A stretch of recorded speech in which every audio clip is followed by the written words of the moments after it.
وَلِلَّهِ الْمَشْرِقُ وَالْمَغْرِبُ يَهْدِي مَن يَشَاءُ إِلَى صِرَاطٍ مُسْتَقِيمٍ.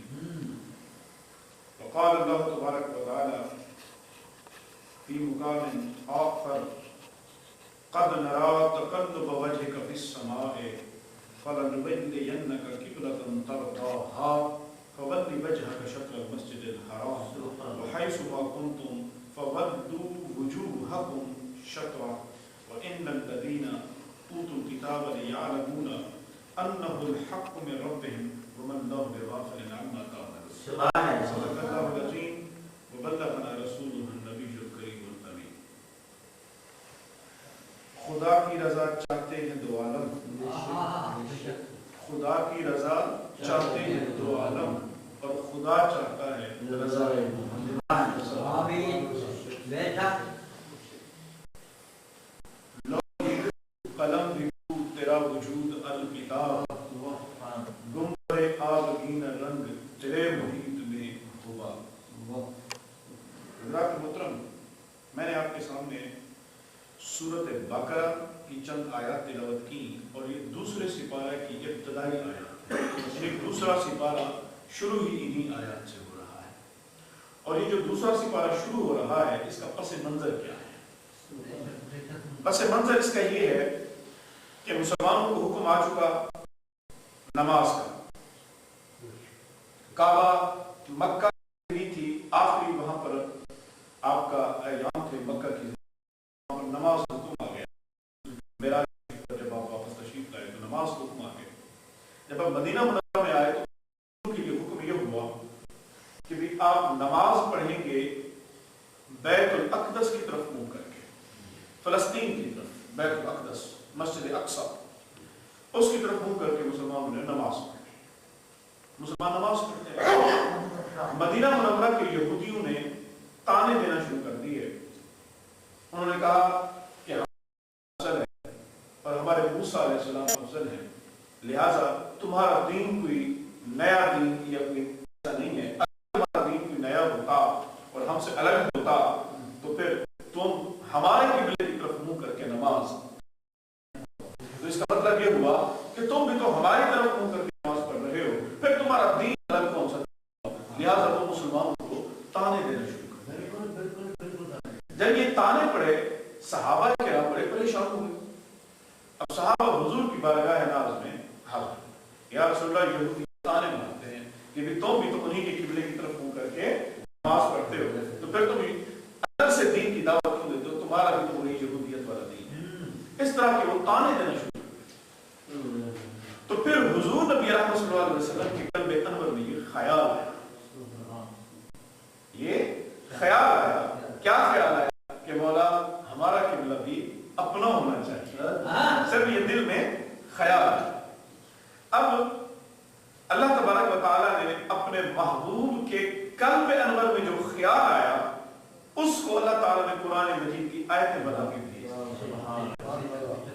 یہ ہے مقام محبوبیت کہ محبوب کے دل میں خیال آیا، اس خیال کو سونے نے قرآن بنا کے اتار دیا. قرآن بنا کے اتار دیا. اور قرآن کی ابتدا کہاں سے کی؟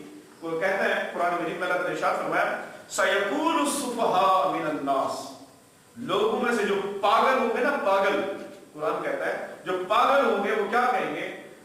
فرمایا اللہ تعالیٰ نے ان قریب پاگل لوگ یہ کہیں گے ما وَلَّاهُمْ عَنْ قِبْلَتِهِمُ الَّتِي كَانُوا عَلَيْهَا، تمہیں کس نے پھیر دیا ہے اس قبلے سے جس کی طرف پہلے تم منہ کر کے کھڑے تھے. ان قریب لوگ اب یہ کہنا شروع کر دیں گے.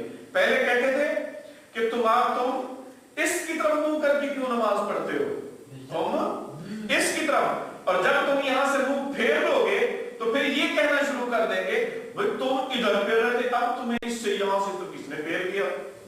یعنی کسی بات پہ راضی نہیں ہوں گے. ان قریب اب یہ بے وقوف، اللہ تعالیٰ نے اب بے وقوف کس نے کہا؟ اللہ نے کہا، رب نے کہا. پاگل لوگ اب یہ کہنا شروع کر دیں گے بھئی جس قبلے کی طرف تم منہ کر کے نماز پڑھ رہے تھے اب کس نے تمہیں یہ حکم دیا، کس نے تمہارے منہ پھیر دیے کہ اب تم یہاں نہیں اس کی طرف منہ کر کے نماز پڑھو. پھر ارشاد فرمایا محبوب جب یہ لوگ ایسے پاگل لوگ باتیں کریں تو آپ فرمائیے گا قل للہ المشرق والمغرب، کہ بھی اللہ مشرق کی طرف بھی ہے مغرب کی طرف بھی ہے، اینما تولوا فثم وجہ اللہ، کہ تم جہاں پر بھی منہ پھیرو گے تم اللہ کو پاؤ گے، جس طرف تم منہ کرو گے تم رب کو پاؤ گے، اینما تولوا فثم وجہ اللہ، قل للہ المشرق والمغرب، بھئی اللہ ہی کے لیے ہے جو شرق ہے جو غرب ہے، یہدی من یشاء الی صراط مستقیم، صرف اللہ ہی ہے جو ہدایت دیتا ہے جسے چاہتا ہے ہدایت دے دیتا ہے سیدھے راستے کی طرف، اللہ ہی ہے جو کسی کو ہدایت دے سیدھے راستے کی طرف۔ وَكَذَلِكَ جَعَلْنَاكُمْ أُمَّةً مُبَاسَطًا، اب وہ جو صحابہ پریشان ہوئے تھے رہے تھے ان یہودیوں کے تانوں سے، اللہ تعالیٰ اب ان کو دلاسا دے، تو پریشان نہ ہو میرے محبوب پہ ایمان رکھنے والوں، میرے محبوب سے محبت کا دم بھرنے والوں، میرے محبوب سے نسبت رکھنے والوں، میرے مصطفیٰ کا کلمہ پڑھنے والوں، پریشان نہ ہو، عظمتوں سے نواز دیا۔ وہ عظمتیں کیا دی؟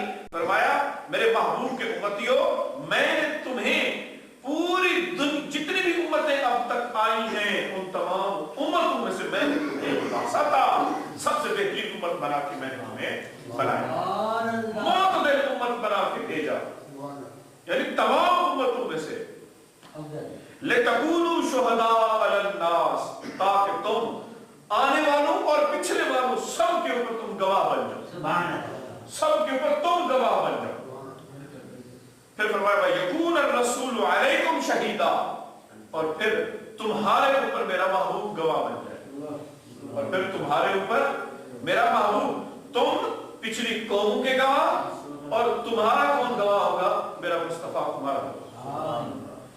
وَمَا جَعَلْنَا الْقِبْلَةَ الَّتِي، اب اللہ تعالیٰ بتا رہا ہے کہ بھئی محبوب اب ذرا اپنے غلاموں کو تسلی دو، اب اپنے غلاموں کو تسلی دو، اس لیے کہ دیکھیں جو کعبے کی زندگی تھی نا، مکہ کی زندگی، مکہ کی زندگی میں صرف دو طبقے تھے، ایک طبقہ تھا جو مومن تھا، ایک طبقہ تھا جو مومن تھا، اور ایک تھا جو کافر تھا، بیچ والے کوئی نہیں تھے، یا حضور کے تھے یا پھر شیطان کے تھے، بس دو گروہ، اور پھر تیسرا فریق نہیں تھا، صرف دو گروہ تھے، یا تو حضور کے چاہنے والے یا حضور کے دشمن، درمیان والا کوئی نہیں تھا، یہ مکہ کی زندگی میں۔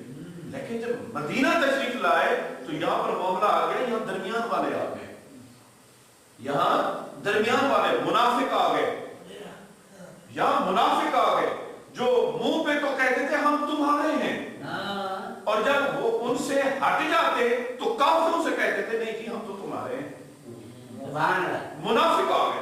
یہ مدینہ کے اندر، اب چونکہ قبلہ بھی مدینے میں تھا، اب اللہ کے اپنے انداز، اللہ کے اپنے انداز، سونے کے سونے انداز سے اللہ تعالیٰ فرما رہا ہے کہ محبوب یہ جو میری حکمت تھی کہ کس طرف پہلے منہ کرو، اور جب میں وہاں سے رخ انور موڑوں گا تو پھر کیوں کروں گا، اس میں حکمت کیا تھی وہ بھی بتا رہا ہے اللہ تعالیٰ، فرما رہا ہے اللہ تعالیٰ فرماتا ہے ما جعلنا القبلة التي كنت عليها الا لنعلم من يتبع الرسول، من يتبع الرسول، بات یہاں پہ ختم ہوئی، فرمایا محبوب ہم نے آپ کا چہرہ انور اس طرف اس لیے موڑ دیا تھا کہ بعد میں جب پلٹائیں گے تو ہم دیکھیں گے یہ کہ میرے مصطفیٰ کی اطاعت کرتا ہوں، میں یہ دیکھوں گا کہ میرے محبوب کے پیچھے کون جاتا ہے اور قبلے کو کون ڈھونڈتا ہے، کہ قبلے کو کون ڈھونڈتا رہتا ہے اور کون ہے جو میرے رسول کی اطاعت میں جاتا ہے۔ محبوب یہ میں ذرا دکھانا چاہتا تھا دنیا کو،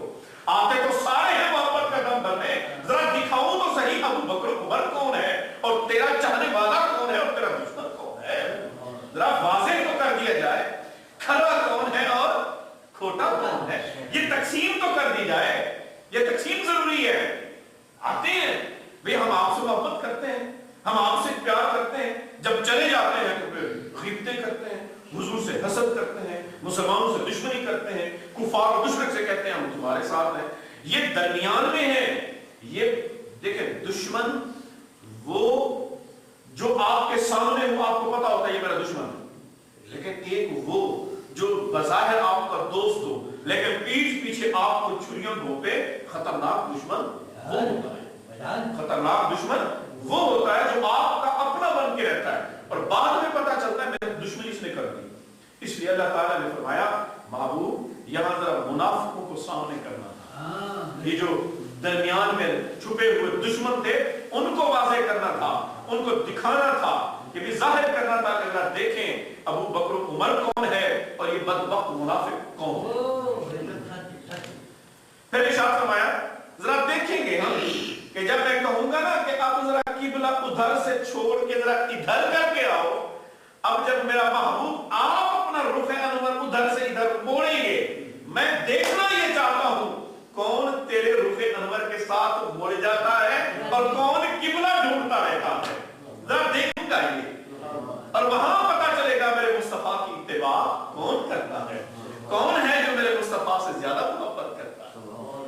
تو اس لیے پھر ارشاد فرمایا کہ بھئی ہاں یہ حکم میرا قبلہ بدلنے کا بڑا بھاری ہوگا، بڑا بھاری ہوگا، لیکن ان کے لیے بھاری نہیں ہوگا محبوب جو تیرے رخ انور کو تکتے ہیں، ان کے لیے بھاری نہیں ہوگا الا علی الذین ھدی اللہ، مگر ان کو جن کو اللہ نے ہدایت عطا کر دی، جنہیں اللہ نے ہدایت دی ہوگی۔ کس بات کی ہدایت؟ نور ایمان کی ہدایت۔ کس بات کی ہدایت؟ اپنے مصطفیٰ کی اتباع کی ہدایت، اپنے مصطفیٰ کی اطاعت کی ہدایت، اپنے مصطفیٰ کے رخ انور کو تکتے رہنے کی ہدایت، اپنے مصطفیٰ کے رخ انور پہ فدا ہونے کی ہدایت۔ محبوب جو آپ کے رخ انور کو تکتے ہوں گے نا وہ بھی واضح ہو جائیں گے، اور پھر جو قبلہ ڈھونڈتے پھریں گے وہ بھی واضح ہو جائیں گے، پتہ چل جائے گا محبوب کون تیرا ہے اور کون پرایا ہے۔ نعرہ تکبیر، نعرہ رسالت، یا رسول اللہ، نعرہ رسالت، یا رسول اللہ، نعرہ حق اہل سنت۔ اس لیے کہ یہ جو محبوب آپ پر ایمان لانے کی بات کرتے ہیں، ایمان کوئی عام شے ہے؟ ایمان کوئی عام ہے؟ ایمان تو دولت ہے، ایمان تو دولت ہے، اور اللہ ایسے نہیں ہے کہ تمہاری دولت بھی ضائع کر دے اور بس جو بھی آئے گی ہم ایمان لائے، ہم ایمان لائے۔ کہا کہ نہیں، اس ایمان کی دولت کی اہمیت کو واضح کرنا ہے کہ اللہ کن کی ایمان کو قبول کرتا ہے اور کن کے ایمان کو ان کے منہ پہ مارتا ہے۔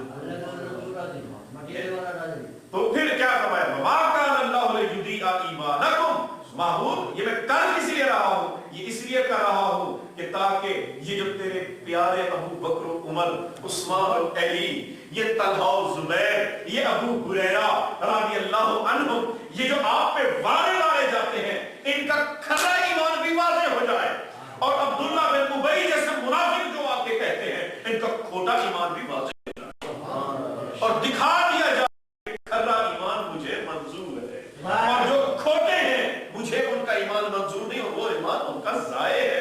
اس لیے کہ جو مجھ پر ایمان مصطفیٰ کا بغض اپنے سینوں میں پھرے تو پھر بدبختوں تمہارے سینے کے اندر یہ چھپے ہوئے بغض کی وجہ سے تمہارا یہ لا الہ الا اللہ کہنا بھی قبول نہیں۔ جاؤ جہنم، جاؤ جہنم میں، تم مجھ رب پر ایمان لاتے ہو لیکن دل میں میرے مصطفیٰ کا بغض رکھ کے آتے ہو، دل میں میرے حبیب کا بغض رکھ کے آتے ہو، اور کہتے ہو کہ بھئی اے اللہ ہم تجھ پہ ایمان رکھتے ہیں، لیکن بات جب میرے مصطفیٰ کی آ جائے تو پھر تمہارے دلوں کو مرض پڑ جاتا ہے، تمہارے دلوں کو موت آ جاتی ہے، اور پھر تم میرے مصطفیٰ سے بغض۔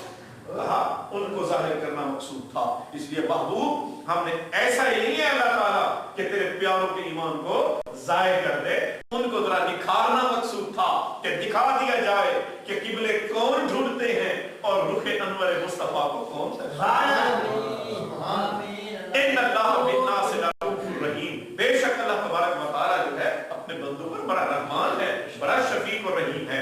پھر ارشاد فرمایا قد نرى تقلب وجهك في السماء۔ محبوب یہ جو آپ کے قلب انور میں یہ جو خیال آتا ہے نماز کا، اب دیکھیں عام حالت میں بھی نہیں آ رہا، عام حالت میں بھی نہیں ہے، اور نماز کی حالت ہے، نماز کی حالت ہے،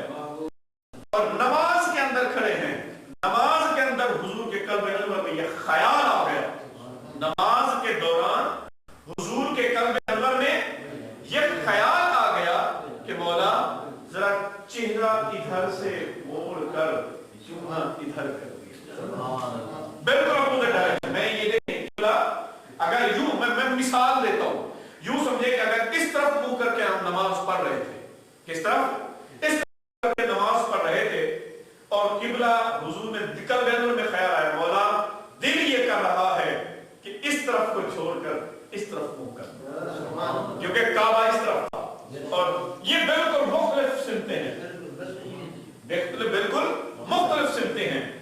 اللہ تعالیٰ اب یوں قلب انور کے اندر خیال آیا اور یوں نگاہ آسمان کی جانب اٹھی، اور یوں نگاہ مبارک آسمان کی جانب یوں ذرا بار بار اٹھی۔ اللہ نے قرآن مجید میں اپنے محبوب کے رخ انور کا یوں اٹھنا، اللہ نے اپنے محبوب کے مبارک مکھڑے کا ذکر قرآن مجید میں کر دیا۔ محبوب تیرے رخ انور کا آسمان کی جانب بار بار اٹھنا میں دیکھ رہا ہوں، محبوب تیرے سونے چہرے کو میں دیکھ رہا ہوں، تیرے حسین مکھڑے کو میں تک رہا ہوں، آپ کے رخ انور کو دیکھ رہا ہوں کہ یہ بار بار آپ جو اٹھا رہے ہیں پیارے، میں یہ دیکھ رہا ہوں۔ فَوَلَنُوَلِّيَنَّكَ قِبْلَةً تَرْضَاهَا، محبوب آپ پریشان نہ ہوں، آپ کے قلب انور کی ہمیں محبت ہے، آپ کے قلب انور میں جو خیال آ گیا محبوب یہ کیسے ہو سکتا ہے کہ آپ کا دل چاہے اور ہم نہ چاہیں، یہ کیسے ہو سکتا ہے کہ آپ کا دل چاہے اور ہم نہ چاہیں، یہ ہو نہیں سکتا محبوب، بس آپ کے دل میں خیال آ گیا کہ قبلہ بدل دیا جائے تو محبوب ہم قبلہ بدل دیں گے، ہم قبلہ بدل دیں گے۔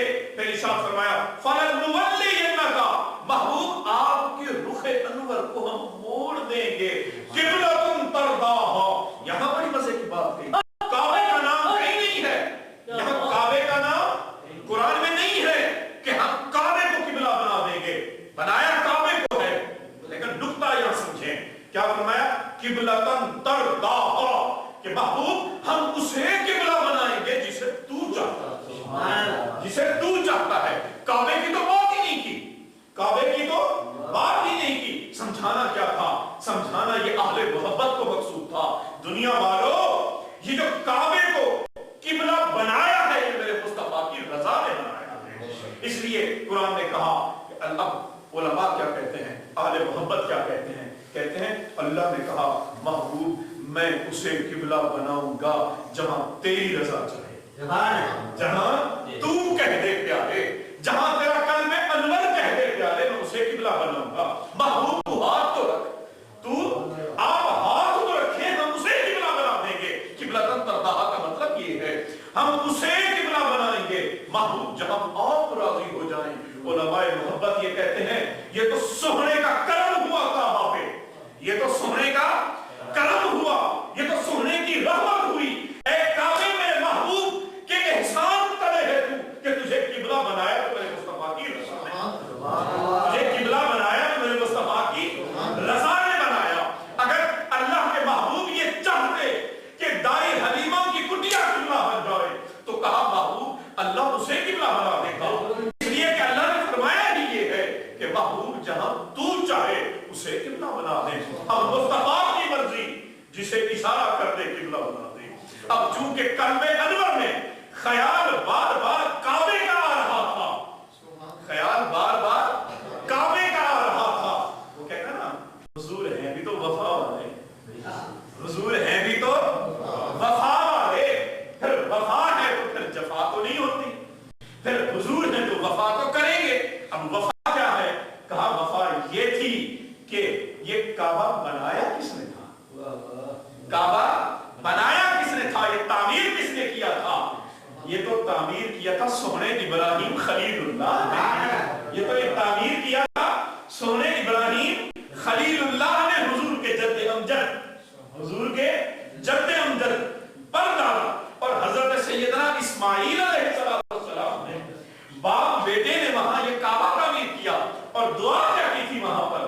دعا یہ کی تھی مولا ہماری نظر سے کچھ ہونا جو آئے اور تیرے قرآن کی تلاوت کرے، جو آئے اور تیری آیات کی تلاوت کرے، لوگوں کو ہدایت دے، اور وہ سونا دعا بھی قبول ہوئی، وہ دعا قبول ہوئی اور حضرت سیدنا اسماعیل کی اولاد سے حضور تشریف لے کے آئے، اور حضرت سیدنا اسماعیل کی اولاد سے حضور تشریف لے کے آئے۔ اب جب حضور نبی آخر الزمان بن گئے، رحمت للعالمین بن کے تشریف لائے، اور پھر جب دل کو یہ اختیار دے دیا گیا، محبوب تو جسے چاہے قبلہ بنا دیتے ہیں، محبوب تو جسے چاہے ہم اپنا قبلہ بنا دیتے ہیں۔ تو اس لیے دل میں وہ وفا تھی کہ اسے بناتے ہوئے مجھے جس نے منتیں اور نظریں مان کے مانگا تھا، آج کیوں نہ اس کے لیے یہ وفا کر دی جائے کہ تیرے سہرے ہاتھ میں پتھر رکھ رکھ کر جس کعبے کو بنایا تھا،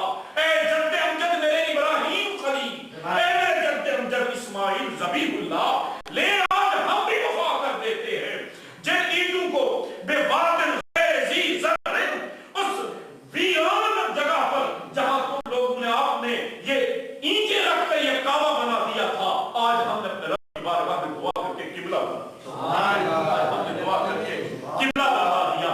یہ ہے محبت، یہ ہے وہ وفا جو کی جاتی ہے۔ اور اسی طرح حضور کے قلب انور نے اس وفا کا پیغام دے دیا کہ وہ دعائیں مجھے مانگنے کے لیے کی تھیں، آج میں آ گیا تو وفا یہ کر رہا ہوں کہ آپ کے ہاتھوں کی محنت کو میں اپنا قبلہ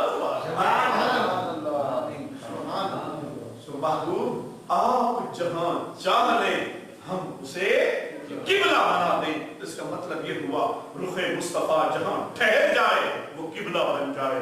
اس لیے تو کہتے ہیں کہ کعبہ تو حاجیوں آؤ، کعبہ تو دیکھ چکے، اب کعبے کا بھی کعبہ دیکھو، اب آؤ اب کعبے کا بھی کعبہ دیکھو۔ اس لیے کہ یہ کعبے کا کعبہ کیوں کہا، کعبے کا کعبہ کیوں کہا، ذرا اس واقعے کی بھی طرف تو غور کریں۔ دائی حلیمہ آئی تھی لینے بچے، دائی حلیمہ آئی تھی بچے لینے، کوئی نہیں، کسی نے بچے نہیں دیے، کسی نے بچے نہیں دیے۔ ارے وہ لوگ کہتے ہیں دائی حلیمہ کو کسی نے نہیں دیے، دائی حلیمہ کو کسی نے نہیں دیے۔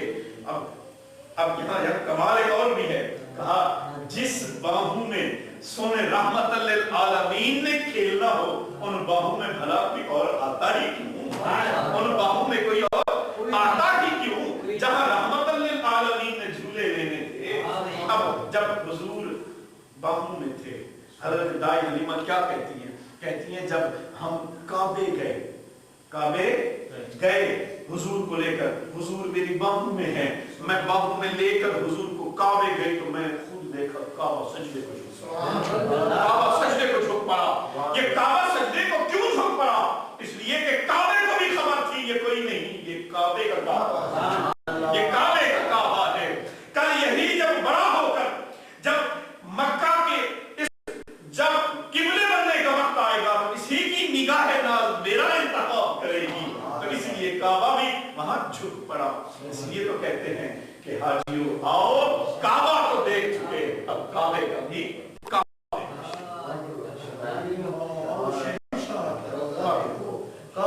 دیکھ چکے کعبے کو۔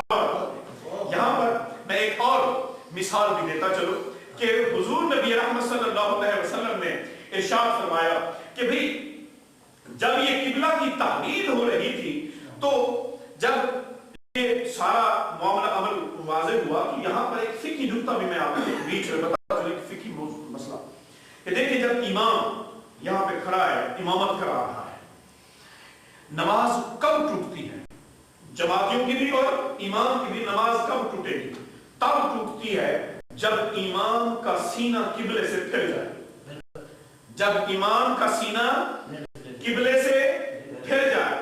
امام اگر یوں ہو جائے قبلے سے پھر کر دیکھ لے تو نماز سب کی ٹوٹ گئی، امام کی بھی ٹوٹ گئی، سب کی ٹوٹ گئی، کیونکہ سینہ قبلے سے ہٹ گیا، گر گیا، نماز ٹوٹ گئی۔ یہ فقہ کا مسئلہ ہے اور اس کے اوپر کوئی شک نہیں ہے، سارے کہتے ہیں کہ نماز ٹوٹ جائے گی۔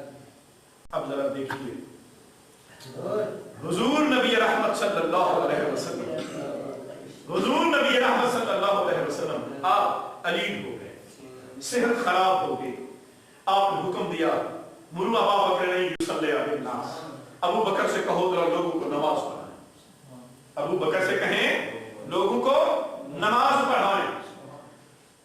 اب حضرت سیدنا صدیق اکبر رضی اللہ عنہ کے بارے میں اور حدیث کے راوی کون ہے، یہ بھی کمال ہے، حضرت علی المرتضیٰ، کون؟ حضرت سیدنا